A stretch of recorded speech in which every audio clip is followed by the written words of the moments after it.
Hello friends, मैं हूं टीकाराम और मैं आप लोगों के लिए लेकर के आया हूं कक्षा 7वीं से मिड लाइन आकलन का विज्ञान का पेपर जो 2019-20 का है, जो मिड लाइन आकलन 2021-22 के तैयारी के लिए काम आएगा। तो चलिए स्टार्ट करते हैं। और यदि आप आज तक हमारे चैनल को सब्सक्राइब नहीं किए हैं तो सब्सक्राइब कर लीजिए।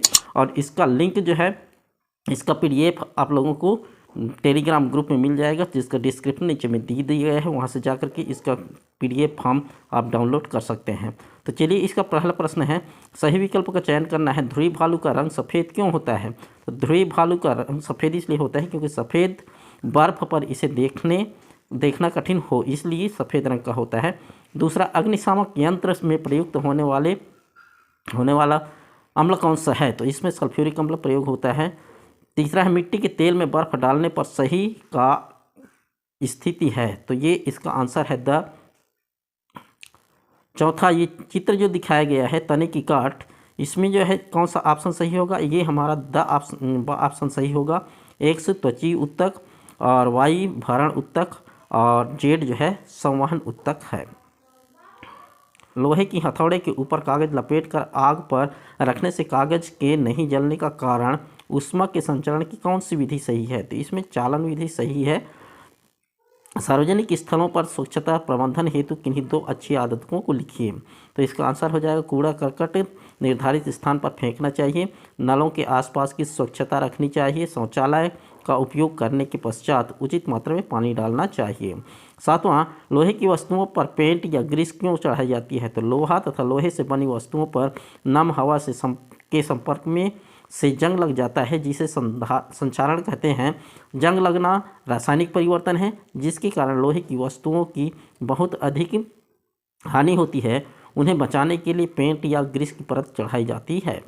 8वां, रेलगाड़ी की एक टिकट की लंबाई 5 सेंटीमीटर तथा चौड़ाई 0.303 मीटर है, तो इसका क्षेत्रफल की गणना करना है। तो रेलगाड़ी की टिकट की लंबाई 5 सेंटीमीटर है, लेकिन चौड़ाई जो है मीटर में दिया गया है। यदि इसको हम सेंटीमीटर में बदलेंगे तो इसका कितना आ जाएगा? 3 सेंटीमीटर आ जाएगा।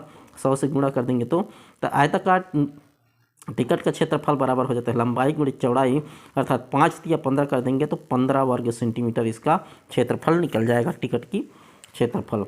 9वां है, ऊष्मा के सुचालक एवं कुचालक पदार्थों का एक एक उदाहरण दीजिए। तो ऊष्मा के सुचालक होते हैं लोहा, तांबा, और ऊष्मा के कुचालक लकड़ी या फिर रबर। रीलिंग किसे कहते हैं? ऊन से रेशा प्राप्त करने की प्रक्रिया से ऊन को रेंटने के बाद सीधा करके सुलझाया जाता है, फिर लपेट कर उनसे धागा बनाया जाता है, जिसे रीलिंग कहते हैं।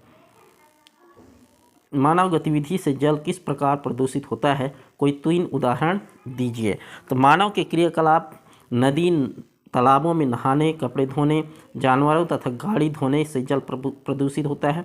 दूसरा, खेतों में डाले जाने वाले कीटनाशी, खरपतवारनाशी, दवाइयाँ, रासायनिक से जल प्रदूषित होता है। तीसरा, उद्योगों से, कारखानों से निकलने वाले अपशिष्ट पदार्थों के नदी तालाब में मिलने से जल प्रदूषित होता है।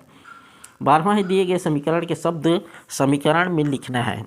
ये पहला है, आयरन धन सल्फर बराबर आयरन सल्फाइड हो जाएगा।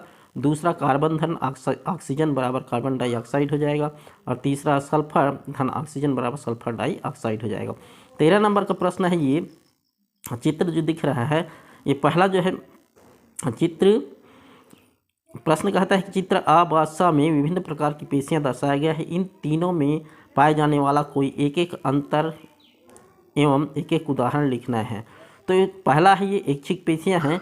ये हमारी इच्छा से कार्य करती है, जैसे हाथ पैर की पेशियां। दूसरा चित्र जो है अनैच्छिक पेशियां हैं। ये हमारी इच्छा से कार्य नहीं करती, जैसे आहार नली, रक्त नलिकाओं की पेशियां। और तीसरा जो है, ये हृदय पेशियां हैं। ये बनावट में ऐच्छिक पेशियां के समान, किंतु इन पर हमारी इच्छा का नियंत्रण नहीं होता है, जैसे हृदय की पेशियां। 14 नंबर का ये प्रश्न जो है दिखाया गया, ये चित्र दिखाया गया है। दिया गया चित्र ऊष्मा के किस प्रभाव को प्रदर्शित कर रहा है, उसे समझाना है। तो उत्तर, गैस गर्म करने पर प्रसारित होती है एवं ठंडा करने पर सिकुड़ जाती है। दिया गया चित्र में ऊष्मा के प्रसार की प्रक्रिया को प्रदर्शित कर रहा है। जब बोतल के मुंह में फुग्गा लगाकर गर्म पानी के बर्तन में रखा जाता है तो फुग्गा फूल जाता है, क्योंकि गर्म पानी के प्रभाव से बोतल के अंदर की गैस में प्रसार होता है। 15 पत्तियों की सतह पर पाए जाने वाले छोटे छोटे छिद्रों को क्या कहते हैं? इनके 2 कार्य लिखें। तो पत्तियों की सतह पर पाए जाने वाले छोटे छोटे छिद्रों को स्टोमेटा कहते हैं। स्टोमेटा का प्रमुख कार्य है ऑक्सीजन व कार्बन डाइऑक्साइड का आदान प्रदान करना। दूसरा, जल वाष्प रंध्रों द्वारा बाहर निकलता है। 16 नंबर का प्रश्न है, मनुष्य की पाचन तंत्र का नामक चित्र बनाइए, अथवा हाइड्रीला में प्रकाश संश्लेषण की प्रक्रिया को प्रदर्शित करने वाले प्रयोग का नामक चित्र बनाइए। इसको आप बना लीजिएगा, देख लीजिएगा।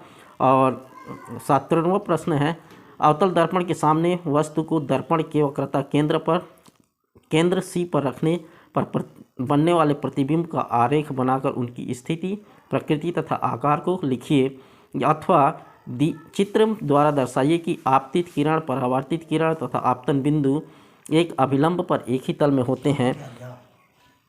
ये जो है इस तरह से इसका आपतित किरण, परावर्तित किरण और अभिलंब जो है एक दूसरे के एक ही तल पर स्थित होते हैं। इस तरह से जो है ये दूसरा का भी आप चित्र बना सकते हैं।